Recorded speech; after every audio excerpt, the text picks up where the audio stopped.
sangat subur tapi hidup tak makmur di negeriku Indonesia. Tambang emas entah permata, tapi entah siapa yang punya.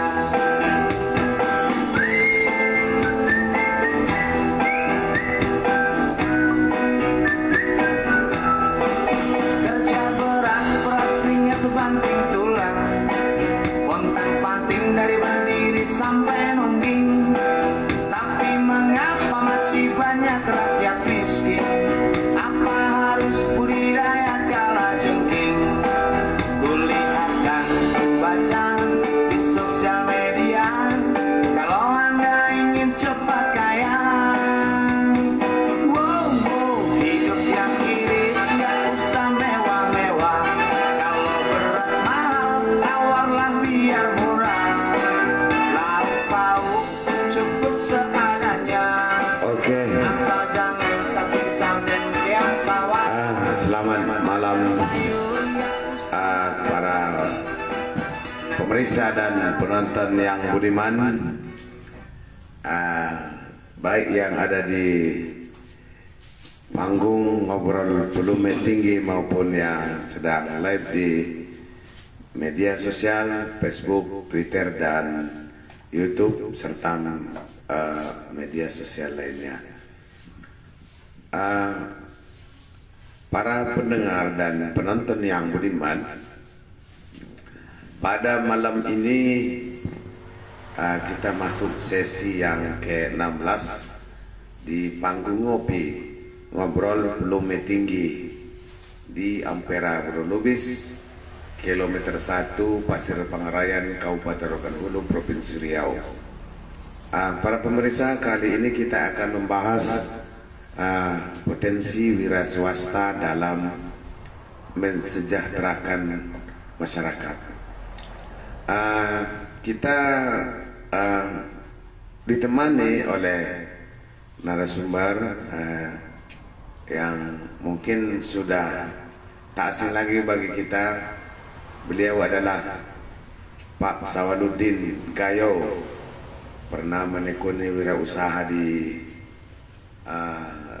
Kota Bandung, Kota Kembang, kemudian di Kabupaten Rokan Hulu juga pernah menekuni beberapa home industry, baik itu rokok dan usaha-usaha lainnya. Para pemirsa dan penonton yang budiman, untuk menyeimbangkan diskusi kita pada malam hari ini, kita juga ditemani narasumber, seorang aktivis yang sudah tak asing bagi kita, yaitu beliau ini termasuk host di Ngopi Ngobrol Volume Tinggi, yaitu Ade Irwan Udayana. Kami mengundang kepada para pemirsa dan penonton untuk berpartisipasi, komen dan masukan sehingga program ini tetap mantap dan bagus di mata masyarakat. Oke, Pak Sawal, selamat malam di panggung ngopi. Pak Ade, selamat malam di panggung ngopi. Ini malam ini kita mendiskusikan bagaimana memanfaatkan potensi wira swasta usaha untuk memakmurkan masyarakat. Saya ingin Pak Saul menceritakan dulu pengalaman pribadi ini, bagaimana usaha ini, baik itu ketika berada di Pulau Jawa maupun di Provinsi Sumatera Barat maupun sekarang sudah di Kabupaten Rokan Hulu. Silakan Pak Saul. Bismillahirrahmanirrahim. Assalamualaikum warahmatullahi wabarakatuh. Alhamdulillah, pada malam ini kita diberi kesehatan oleh Allah Subhanahu wa taala, dan pada waktu ini kita bersama-sama di sini di ngobrol volume tinggi ini, dan kepada pemirsa dan penonton semua, semoga sehat walafiat. Tak lupa pula selawat beriring salam atas junjungan kita Nabi besar Muhammad Rasulullah Sallallahu Alaihi Wasallam dengan lafaz Allahumma salli ala Sayyidina Muhammad wa ala alihi Rasulullah ajmain. Yang pertama kali, karena ini tahun baru Islam yang ke 1445 Haji, 45 Hijriah. Ini kita ya tahun kemerdekaan Republik Indonesia, negara yang sangat yang kita cintai ini. Oke, masuk kita ke topik pembicaraan pada malam hari ini tentang pengalaman di bidang wirausaha. Saya berangkat dari kampung tahun 2000 bulan 10 ke Kota Pinang. Jadi 2 bulan saya di Kota Pinang jualan bersama kakek saya namanya Haji Amar. Sesudah 2 bulan saya di situ belajar masalah jualannya jualan tembakau.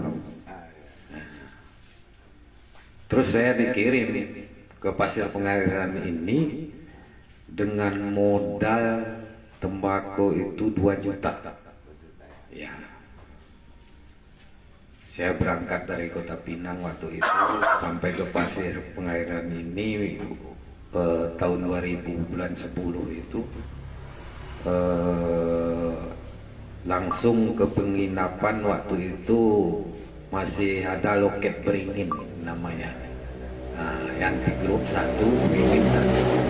Jadi itu almarhum Mamak Safarudin, mamak daripada Bang Ape. Itu di rumah itu saya tinggal dulu dengan modal ku bawa barang tadi 2 juta. Terus saya sampai ke Pasir ini waktu itu hari Senin, pasar pertama kalau di Pasir Pengairan ini itu pasar paling besar itu hari Senin itu. Ya, Simpang Tugu sampai itu pasar lama itu penuh tuh. Nah, waktu itu mulai pasarnya malam sampai dia sore pasar itu kalau tahun 2000 itu. Nah, itu belum lagi ada pasar Senin. Belum. Nah, waktu itu bupatinya Pak Ramlan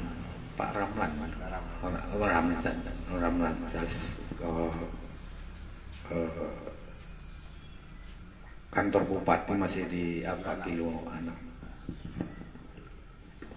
Saya jalani di sini jualan tembakau ke pasar-pasar. Nah, mulai Pasar Mararumbai, terus pasar banyak pasar ini sampai ke Kota Tengah, ya kan, ke Penuhan dan Rantau Kasih. Nah, itu pada zaman itu jalan masih jalan tanah, berlumpur. Nah, jadi kalau kita pergi jualan itu, kalau pergi jam 8 malam mau kita ini ke SKPE Rantau Kasih, itu nyampenya jam 1. Nah, berapa jauhnya itu? Kalau sekarang ini udah bagus jalan kan, paling bisa kita tempuh sekitar 1 jam barangkali. Dalam lika-liku saya di sini di Rokan Hulu ini, jadi saya coba hubungan dulu ke Sumatera Barat. Nah, ini masalah tembakau ini kan, ke Sumatera Barat. Saya karena tembakau Sumatera Barat itu yang Payakumbuh itu paling digemari oleh orang Rokan Hulu waktu itu kan. Nah, bapak-bapak kita lah, yang di Rokan Hulu ini paling digemarin. Nah, lebih digemarin tembakau yang dari Aceh waktu itu. Jadi saya buka lah hubungan ke Payakumbuh itu Payakumbuh itu mulai dari Simpang Napa itu masuk ke Lembenang, terus ke atas sana Sungai Naning, ya kan, kota tengah Sungai Naning, Maragunung. Jadi saya sudah semua ke situ tuh. Dangu-dangu itulah masuk ke dalam sana. Habis saya Maragunung. Maragunung itulah tempat tembakau di situ. Cabai, tembakau. Tapi ini kan kalau saya kan tembakaunya khusus kan gitu. Terus lama-kelamaan jadi adalah dapat saya untung dan dapat modal. Dapat modal sudah sedikit lah. Jadi saya berpikir untuk menjajaki ke daerah Jawa. Jadi karena tembakau dari daerah Jawa itu ada tembakau kis namanya. Dia pakai bungkus-bungkusan seperti sekarang ini ada Marlboros. Habis itu bunga matahari kan gitu, bintang sempurna. Sebenarnya itu sekarang bintang sempurna sekarang masih ada itu. Itu saya yang buat itu. Hak ciptanya ya? Ya, hak ciptanya saya buat di Tanjung Sari, Sumedang. Ya, di situ. Tapi kalau tembakau matahari itu dia itu di Garut. Nah, di Garut tuh dibuat oleh Pak Haji Darmawan namanya, Pak Hajinya ya. Jadi saya buat di situ. Waktu itu ada keponakan saya di sini namanya Pak Haji Lukman ya. Pak Haji Lukman dia minta tuh aku aja bilangnya kan. Ya aku kasih lah sama dia itu tadi tembakau itu, karena waktu itu ada keluarga datang dari kampung, adik saya 2 kan. Jadi biar sama kamu tapi tolong bina ini nanti gitu kan. Jadi saya lepaslah tembakau tadi kepada saudara saya Haji Lukman ini tadi, dan saya beralih ke bisnis rokok. Nah itu makanya dalam usaha ini ya, yang pertamanya niat, tekad, berani kan gitu, berani. Jadi saya untuk menjajai yang pertama ini kerokok ini ya kan, kalau aku ceritain sekarang mana kan mungkin. Cuma modal aku waktu itu berangkat ke Jawa itu 7 juta. Nah, 7 juta saya ongkos pesawat sampai ke sana kan gitu. Nah, itu bisa saya masuk ke pabrik ini, pabrik sini, pabrik sini, pabrik rokok. Nah, termasuk di Sidoarjo kan. Nah, di Jawa Timur, Sidoarjo itu besar pabriknya. Kalau kita masuk ke situ pertamanya penjaganya itu berlapis-lapis itu pabrik rokok itu. Iya. Jadi terus Jawa Timur, habis itu ini daerah Surabaya nih ya kan. Terus saya berapa hari di Surabaya, habis itu saya ke Malang. Itu dari Juanda, saya di situ dulu di Juanda itu nginap di situ kan. Nah, jadi ku sewa lah travel ke Malang. Sampai ke Malang, di situ pun saya beberapa pabrik masuk kan. Tuh pakai dasi tuh. Nah, kalau gaya namanya orang Sumatera kan, nggak tahu orang. Mau macam mana pun, dari mana Pak? Dari Sumatera. Oh itu banyak duit ini, bilangnya kan gitu. Sedangkan kita kalau bisnis ini jangan pikirin duit dulu. Yang penting dia itu keberanian dan tekad kita itu untuk menggeluti suatu usaha itu harus berani kan gitu. Kalau nggak ada itu, kalau umpamanya kita mau melangkah itu, kalau nggak ada keberanian itu tidak bisa. Nah, jadi gitu Pak Rambe. Saya sampai ke Malang waktu itu ini ya, dia sampai ke Malang, saya lihat pabrik nih, bermacam jenis-jenis rokok kan ditawarin sama saya, ini macam segala. Satu aja nggak cocok. Jadi masuklah ide di pikiran saya. Idenya gini, kalau umpamanya saya buat merek rokok Rohul, Bang Rambe, macam mana kira-kira? Tapi ya, kalau langsung kita resmikan rokok ini, seperti dia udah punya cukai kan gitu kan, itu kan harganya terlalu tinggi. Makanya kita tidak bisa promosi. Makanya dulu yang saya dikirim dari pabrik sana itu masih ilegal, karena kita masih sistemnya promosi. Kalau rokok ini, kalau umpamanya yang sudah pakai cukai itu, kalau kita buka sekarang ini, umpamanya aku kasih sama Bang Rambe satu, itu cukainya kan udah rugi kita. Belum rokoknya, cukainya kan. Tapi kalau kita enggak, sistem promosi itu belum pakai cukai, berarti kita ruginya cuma rokoknya aja kan gitu. Jadi waktu itu saya promosi, itu termasuk laris di Rokanhulu ini. Jadi itu di bidang usaha rokok. Dan ada juga waktu itu saya mencoba di sini itu di bidang tembakau kis tadi kan, itu yang saya buat mereknya Marlboro. Nah itu ada sampai sekarang, ada di rumah kulitnya itu. Itu kok urus izinnya dia apa dulu tuh? Ya, Kabupaten Rokanhulu dari apa? Disperindak kan? Disperindak. Saya urus izinnya dulu.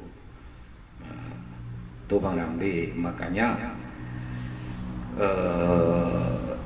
sekarang ini saya berpesan kepada kita semua, karena anak kita semuanya sudah sekolah kan gitu, sudah sekolah, dia itu nggak mau dia itu lagi ke usaha tani. Dia itu selalu memikirkan suatu usaha kan gitu. Sekarang ini umpamanya di bagian dagang, seperti buka kafe, apa namanya nih, kafe minum jualan itu kan, ini macam segala. Itu udah bagus. Jadi yang paling bagusnya kita ini kan kedepannya macam mana Rokanhulu ini, anak-anak kita besoknya yaitu melangkah suatu industri, industri seperti di Jawa sana kan gitu, supaya kita itu bisa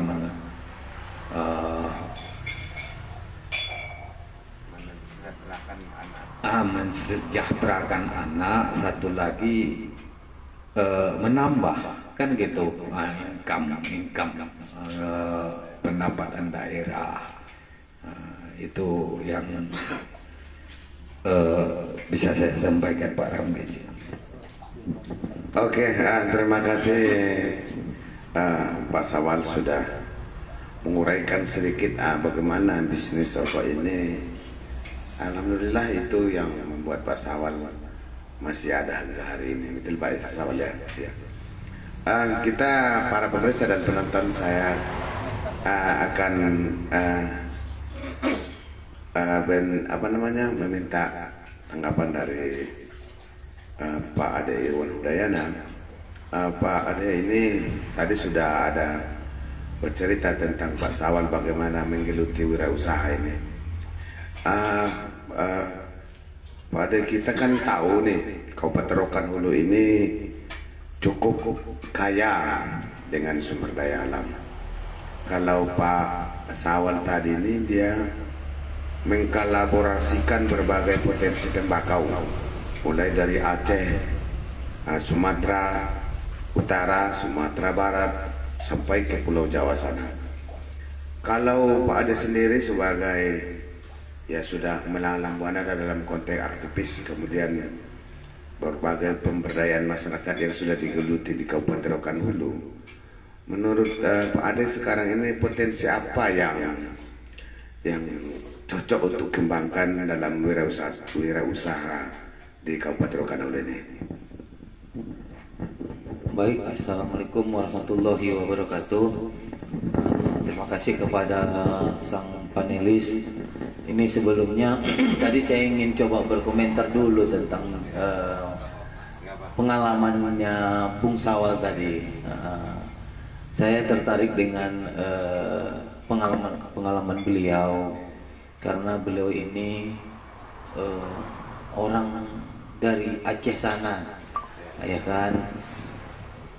Dia merantau, dia sampai ke Rokan Hulu dengan usaha tembakau, begitu.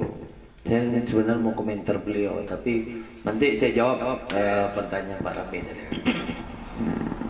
Saya bangga lihat Pak Sawal ini.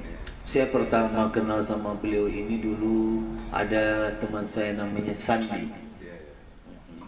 Jadi katanya, ini ada bos katanya, gitu pada waktu itu kalau nggak salah saya di tahun 2015 atau 15 atau 14 antara itulah, saya nggak ingat ya. Apa kata Bang Sandi itu, ini ada bos, mau kenalan nggak katanya. Siapa? Orang Aceh katanya begitu. Orang Aceh, beliau ini toke rokok katanya. Jadi saya kenal lah sama Bung Sawal ini kan. Dipromosikannya sama saya nih rokoknya. Bang mau rokok ini enggak? Apa saya lihat rokoknya mereknya Rohol. Rokok Rohol kan? Oh mantap rokoknya nih. Rokok Rohol itu kalau kita bandingkan dengan rokok yang ada cukai, itu kotaknya mirip rokok Dunhill. Warna putih kayak mana tulisan Dunhill kayak gitu, tapi dia bukan Dunhill tapi Rohol, L-nya 2. Dunhill kan L-nya 2, Rohol L-nya 2. Saya lihat hebat juga nih anak, kan begitu. Memang itulah luar biasa saya melihat Bung Sawal ini. Beliau seorang pekerja, ya kan, dan bekerja berinisiatif dari tembakau bisa menjadikan tembakau itu rokok filter pada masa itu. Ya mudah-mudahan dengan profesi beliau ini menjadi motivasi generasi Rokan Hulu. Ini artinya motivasinya nih dalam usaha ya, dalam usaha. Artinya mungkin beliau ini rokok bidangnya, rokok. Tapi kalau kita nanti ini lagi siaran langsung kan, bahasa rokok ini kan agak kurang bagus nih dilihat oleh para pemirsa, para tamu-tamu yang hadir pada malam ini. Tetapi itu kan satu usaha. Nah, rokok ini memang legal di pemerintah, ada pajaknya, ya kan? Tetapi Bung Sawal kalau mempunyai produk-produk besok tolong dilegalkan lah. Jangan ilegal lagi kan. Kasihan nanti negara kita nih bangkrut gara-gara usaha Bung Sawal kan. Apalagi nanti Bung Sawal nih bisa menguasai Indonesia kan. Jangan rokok Rohol aja di Rokan Hulu, tapi nanti bisa sampai ke mancanegara. Tapi dengan cukai ya. Oke, terima kasih kepada Bung Sawal. Nah baik. Kita coba lanjuti yang apa disampaikan dengan saudara sang panelis. Nah tadi seperti apa? Kita kan melihat kegigihan Pak Sawal tadi. Ini saya melihat Pak Ade ini profilnya sangat luar biasa. Banyak berbagai organisasi pemberdayaan masyarakat yang sudah digeluti. Kemudian sekarang juga berwira swasta. Cuman saya ingin melihat dari kacamata Pak Ade Irwan Hudayana sendiri, role ini kan potensinya sangat luar biasa. Ada perkebunan kelapa sawit, ada perkebunan karet, di mana-mana ada peluang-peluang peluang-peluang bisnis di sana. Kemudian ada objek wisata. Kalau kita pergi jalan-jalan ke daerah lain di Pulau Jawa, Banten, Sumatera Barat, itu ada ciri khas daerah itu sendiri. Kalau di Rohur sendiri, kalau menurut Pak Ade Irwan Hudayana, potensi mana yang paling menjanjikan dari berbagai ragam dan atau beraneka ragam sumber daya alam yang ada di Kabupaten Rokan Hulu? Baik, terima kasih.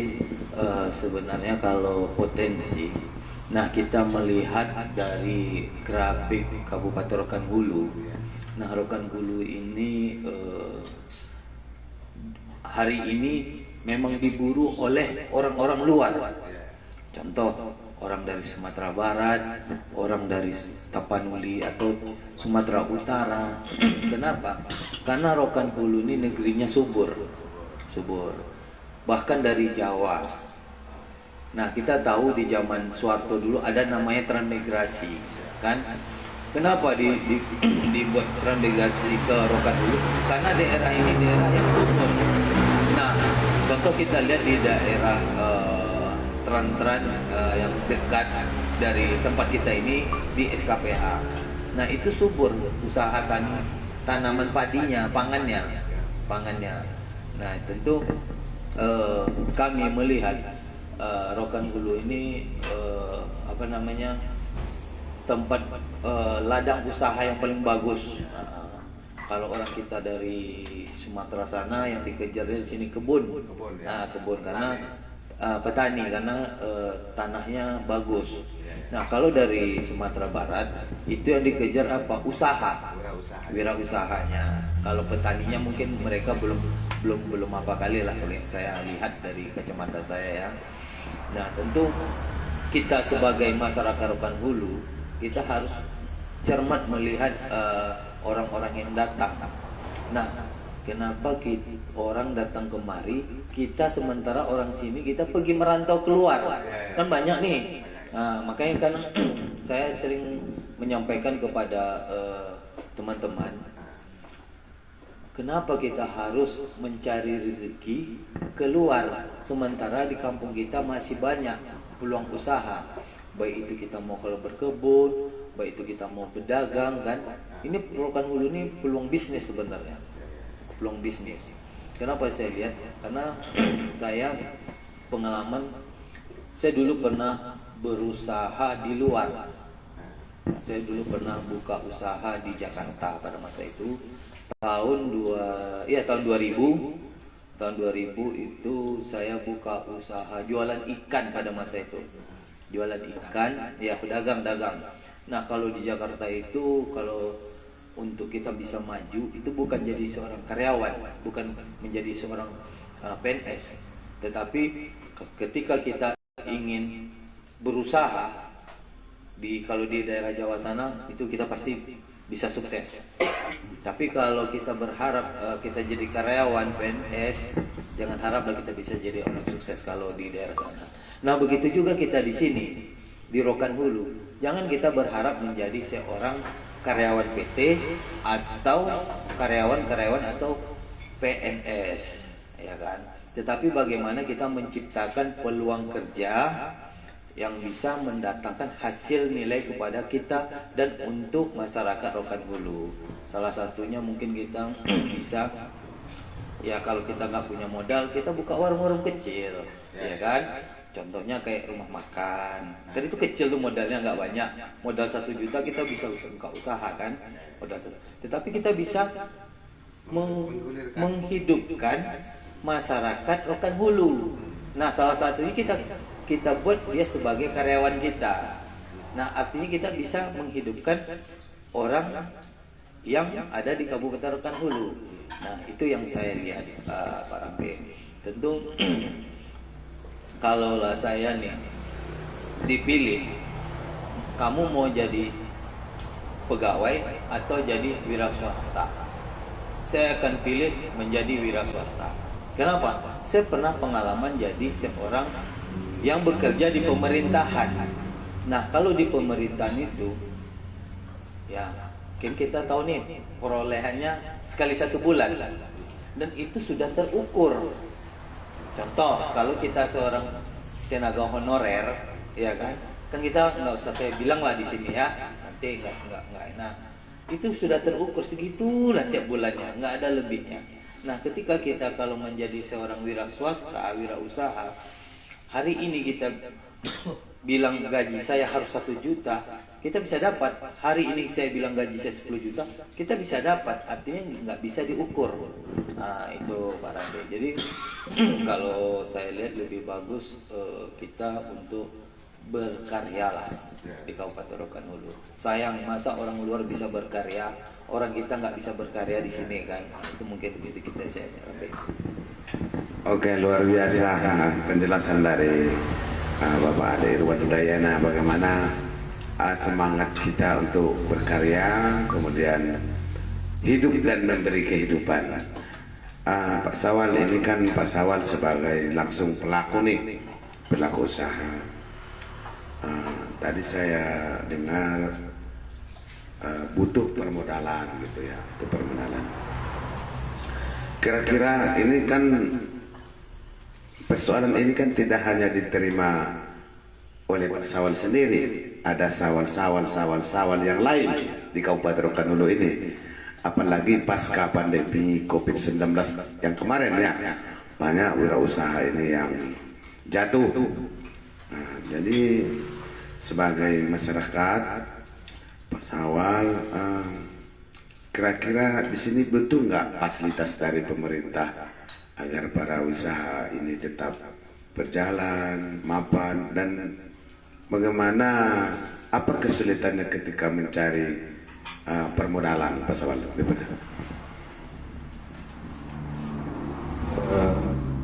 Pengalaman saya dulu kan, saya membuka tembakau kis itu kan, ya, tembakau kis itu yang di Rokan Hulu ini, yang pertamanya tenaga kerja.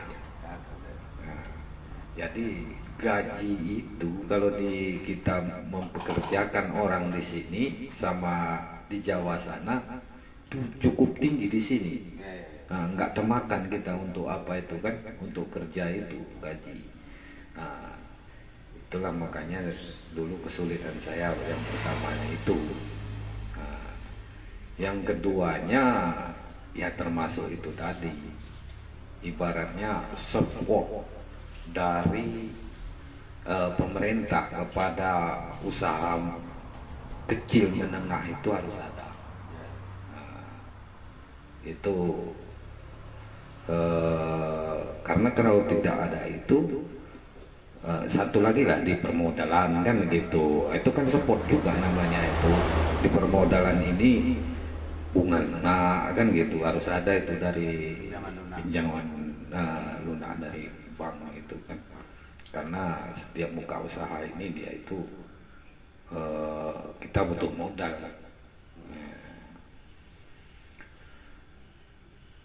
Dan yang lainnya, kalau umpamanya kita ini jangan lagi kita berpikir ke rokok. Nah, dari kedepannya kalau kita nanti anak-anak muda kita latih, umpamanya dia itu menjadi pengusaha, ini usaha itu kan banyak kan. Nah, seperti di sini kalau menurut alam aja lah gitu. Nah, menurut alam peternak, ya kan? Nah, itu kan di bidang usaha juga, seperti kolam, ya kan? Ikan, sapi, seperti sawah kan gitu kan? Nah, ini satu ayam kan?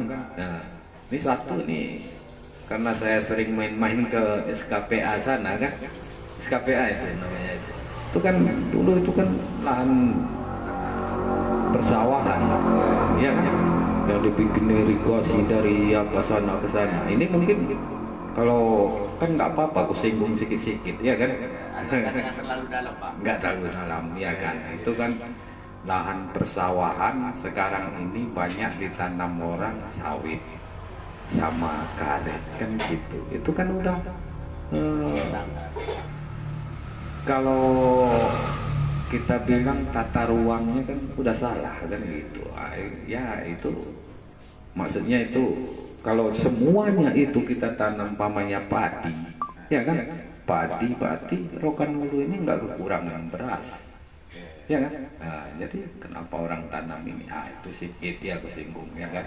Tapi kita nggak menyalahin orang lain, nggak menyalahi pemerintah. Berarti entah apa salahnya itu nggak tahu kita kan gitu. Makanya sekarang ini kita macam mana generasi kita ke depannya itu, karena dia itu anak-anak kita itu nggak mau lagi bertani itu.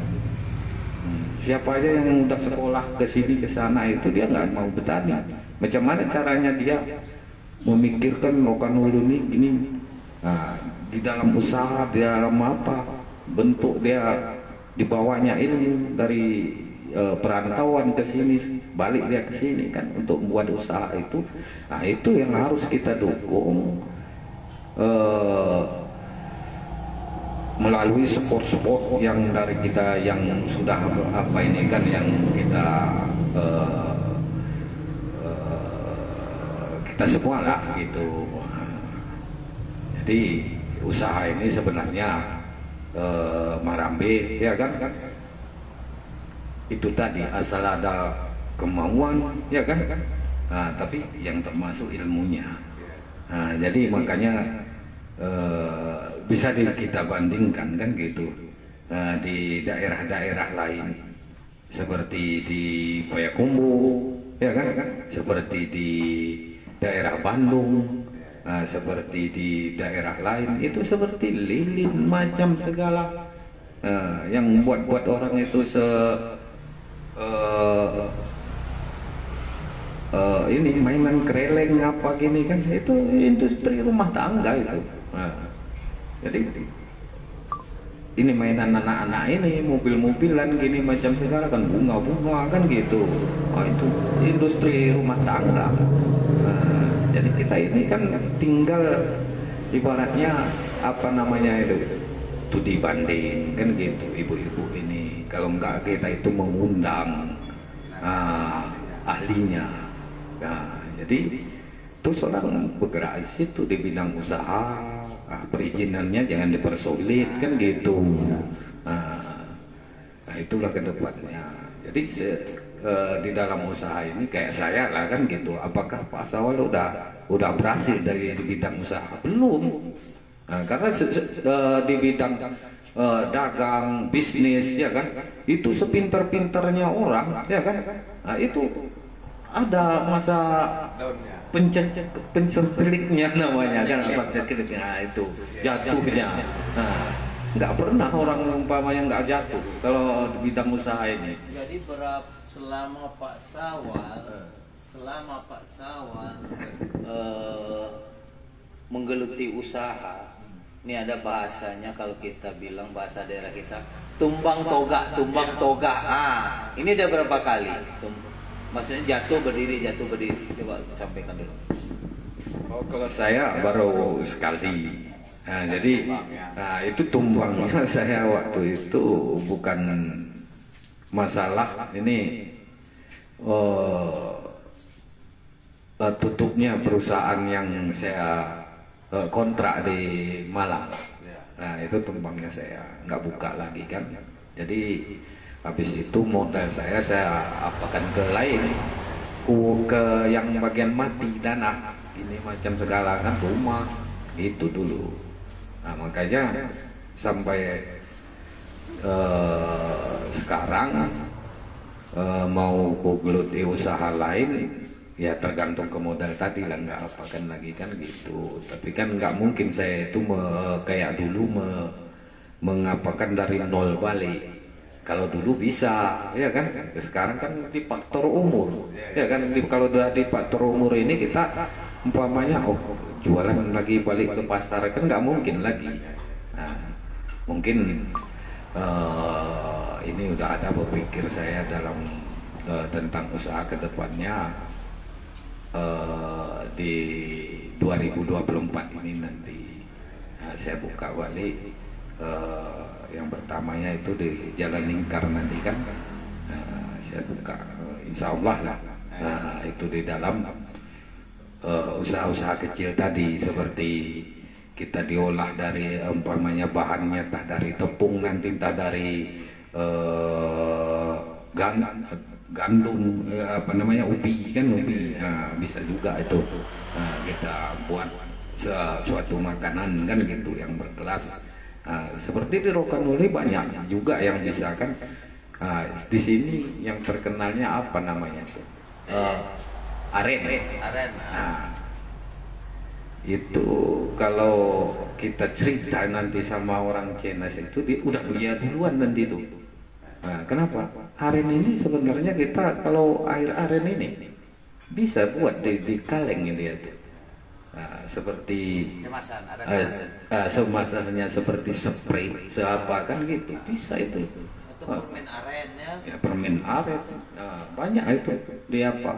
Tapi itulah kita ini kan belum nyampe ke situ ya kan. Mudah-mudahan jangan orang duluan. Jadi biarlah orang Rokan Hulu ini duluan nanti dekan pemerintah. Iya. Itu permen aren, apa namanya itu tadi air minum itu kan sekarang ini kan dikemas seperti Sprite ini apa ini Kartindeng siapa kan itu bisa dikemas itu. Iya kan. Ada satu lagi, ya kan? Ini ya termasuk ke modal juga lah kan gitu. Ini kan pengolahan kita jamur sawit. Jamur sawit umpamanya itu. Kita bikin apanya kan gitu.